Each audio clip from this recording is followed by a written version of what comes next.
Assalamualaikum warahmatullahi wabarakatuh.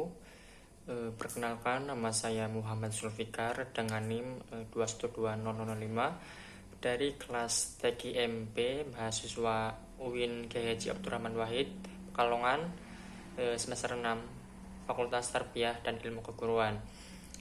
Baik, pada kesempatan kali ini saya akan sedikit menjelaskan mengenai materi yang pertama, mengapa TKM penting dipelajari, yang kedua, sejarah dari TKM, yang ketiga, 5 ahli TKM di Indonesia, dan yang keempat, materi yang dikuasai selama pembelajaran 1 semester ini. Oke.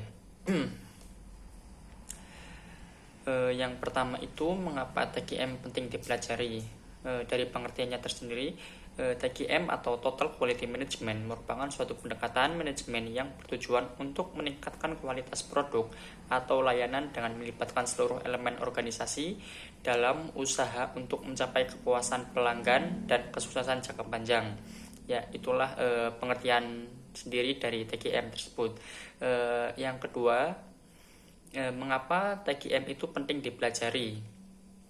Oke. TKM sangat penting dipelajari karena memberikan berbagai manfaat, diantaranya sebagai berikut. Yang pertama itu meningkatkan kualitas produk atau layanan.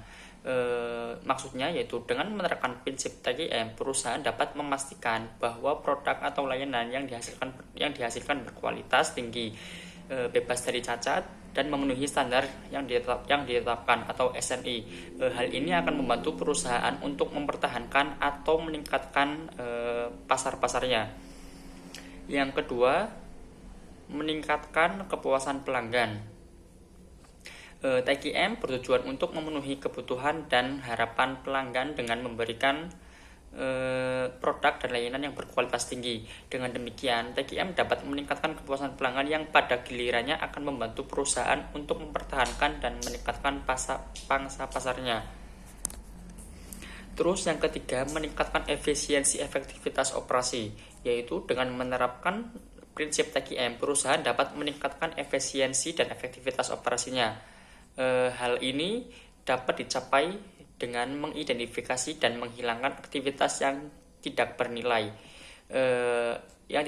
tambah, meningkatkan proses bisnis, dan mengurangi biaya produksi.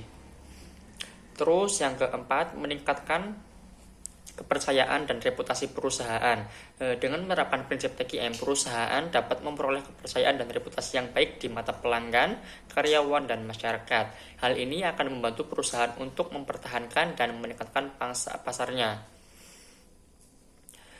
Terus yang kelima, meningkatkan kinerja dan produktivitas karyawan. TKM atau Total Quality Management melibatkan seluruh elemen organisasi termasuk karyawan. Dengan menerapkan prinsip TKM, perusahaan dapat meningkatkan kinerja dan produktivitas karyawan yang pada gilirannya akan membantu perusahaan untuk mencapai tujuan jangka panjangnya. Dengan demikian, TKM sangat penting untuk dipelajari karena dapat membantu perusahaan untuk mencapai kesuksesan jangka panjang dengan meningkatkan kualitas produk atau layanan, kepuasan pelanggan, efisiensi dan efektivitas operasi, serta reputasi perusahaan dan kinerja karyawannya. Ya, itulah sedikit materi tentang pentingnya kita mempelajari TKM atau TKM. Terus yang kedua itu sejarah dari TKM itu sendiri. Mengingat TKM, maka sama saja mengingat William Edward Deming yang mencipta program manajemen TKM. Berawal dari ketidaknyamanan Deming di Barat karena berbagai manajemen yang diajukannya dalam bidang industri tidak ada tanggapan sejak tahun 1930 sampai 1940. Maka Deming memutuskan untuk pergi ke Jepang.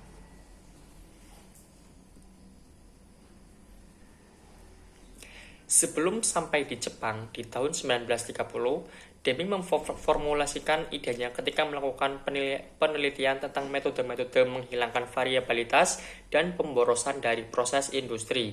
Deming memulai bekerja di Hawthorne yang memperkerjakan 40.000 orang yang memproduksi perlengkapan telepon, Pabrik itu menjadi terkenal saat El Tomayo dan koleganya berhasil membuat serangkaian eksperimen terkenal tentang sebab-sebab perubahan produktivitas di tahun 1927 sampai 1932.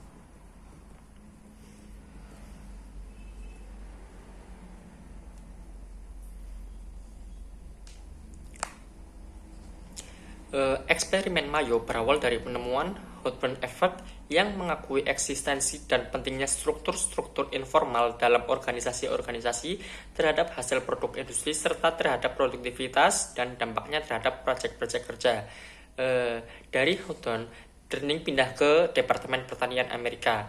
Di tempat inilah dia bertemu dengan Walter Schultz, seorang ahli statistik dari Bell Laboratories New York yang telah mengembangkan beberapa teknik membawa proses-proses industri menuju apa yang ia sebut dengan kontrol statistik. Ini adalah serangkaian teknik-teknik yang meminimalisir unsur-unsur tak terduga dari proses industri sehingga produksi lebih bisa diprediksi dan dikontrol.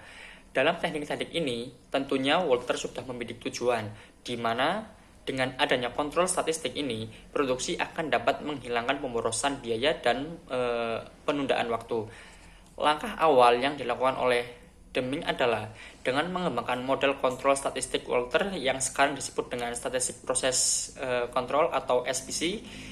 Kemudian SPC ini dikombinasikan dengan wawasan-wawasan hubungan gerakan relasi manusia yang diasosiasikan dengan Mayo dan koleganya yang notabene menjadi penyokong dari TGM itu sendiri.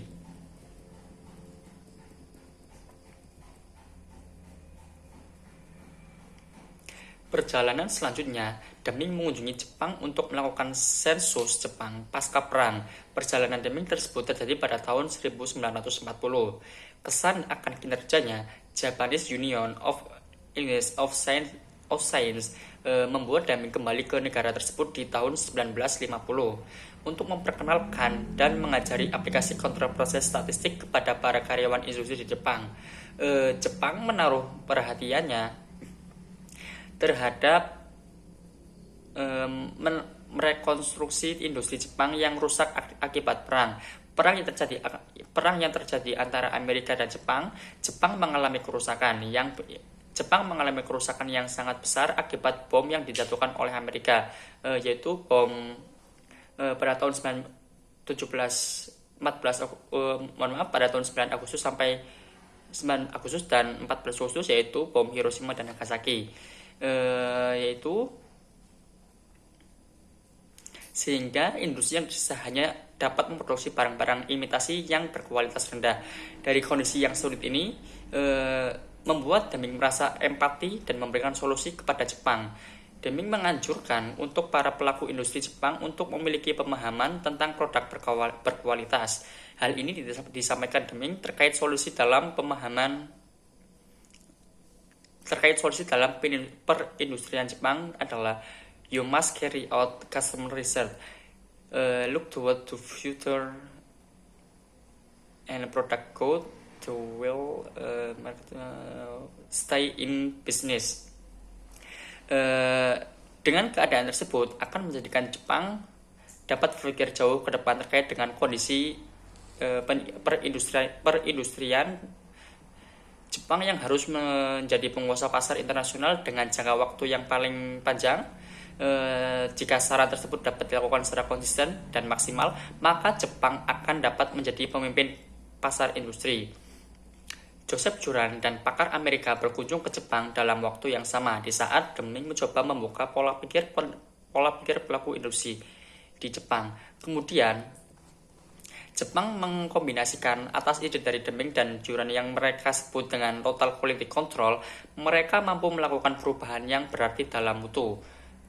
Dimulai dari pabrik diikuti oleh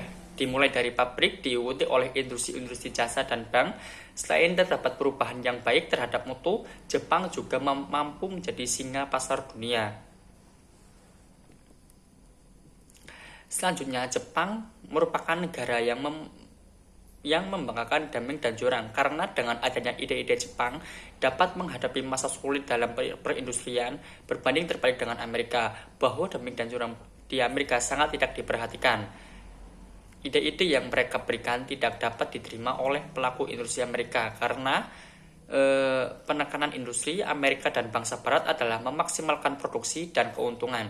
Amerika sangat tidak mementingkan akan mutu produk, sehingga mutu produk waktu itu sangat rendah, sehingga Amerika dan bangsa Barat pun tidak dapat menjual barang dengan baik dalam waktu yang lama. Akhirnya pada tahun 1970, pasar dunia mulai condong terhadap produk-produk Jepang yang sangat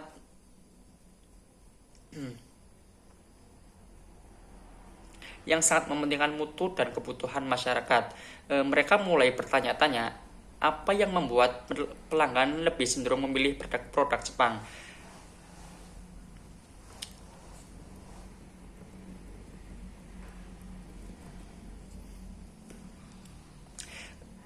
Apa yang membuat Jepang menjadi singa di pasar dunia di Amerika tersebut, di Amerika keadaan tersebut menjadi titik balik Amerika pada tahun 1980 dan ditayangkan di film dokumenter NBC secara nasional, dengan judul filmnya adalah Jika Jepang Bisa, Kenapa Kita Tidak.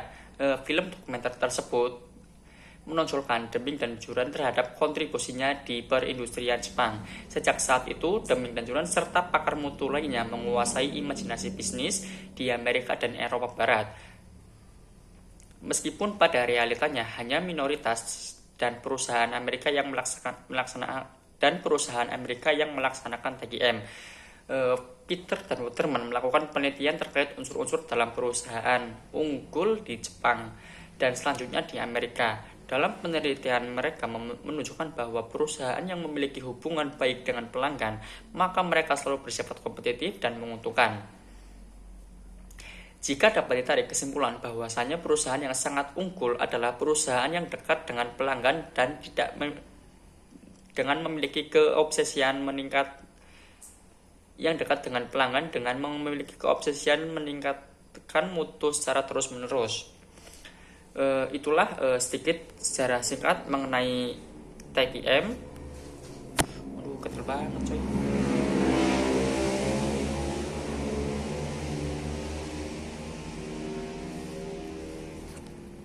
Untuk selanjutnya yaitu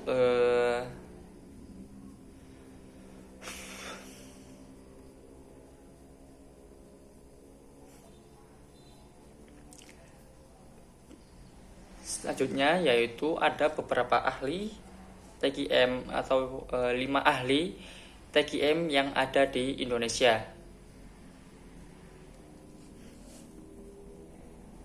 Total Quality Management atau TQM adalah sebuah konsep manajemen yang melibatkan seluruh bagian dalam suatu organisasi untuk mencapai kualitas yang optimal. Di Indonesia sendiri terdapat beberapa ahli TQM yang diakui dalam bidang ini. Berikut adalah 5 ahli TQM di Indonesia yang terkenal. Yang pertama itu ada Dr. Insinyur Haji Eko Gamis Suharsono. Beliau merupakan ahli TQM yang telah mempublikasikan beberapa karya ilmiah terkait TQM, termasuk buku yang berjudul Total Quality Management, pendekatan praktis dan implementasinya di Indonesia. Itu yang pertama ya guys. Yang kedua, Dr. Haji Kuntoro Mangkusubroto, yaitu beliau adalah seorang akademisi di Indonesia, seorang akademisi dan praktisi manajemen yang juga dikenal sebagai ahli TQM. Beliau juga pernah menjabat sebagai Kepala Badan Pengawasan Keuangan dan Pembangunan atau BPKP dan memperkenalkan TQM dalam pengelolaan BPKP.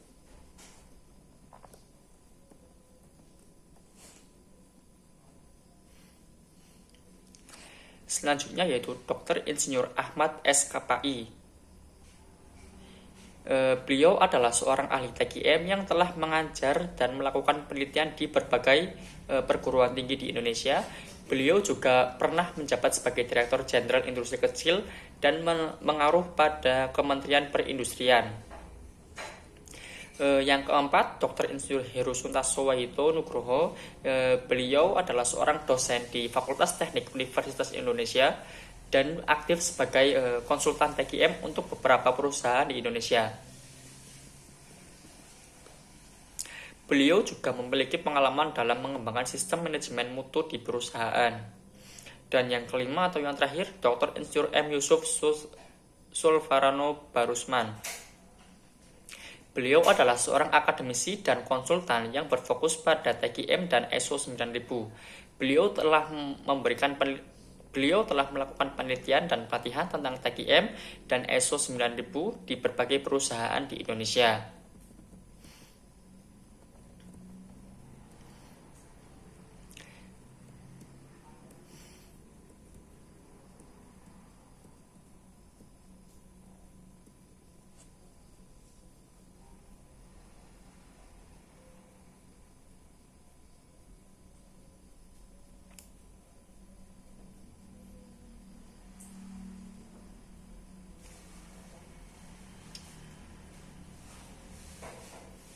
Mana lama banget lagi 3 menit.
Mana panas banget lagi ya Om.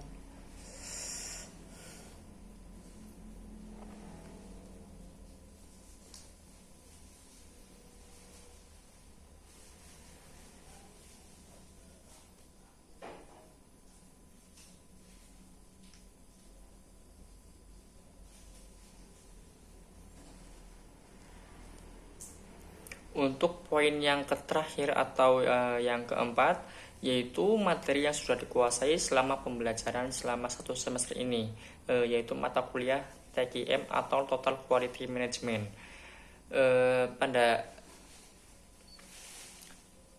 Untuk saya sendiri, untuk materi atau mata kuliah TKM ini sebenarnya belum ada materi yang sama sekali benar-benar pure dikuasai, mengingat materi dari TKM itu tersendiri yang lebih kompleks dan lumayan sulit.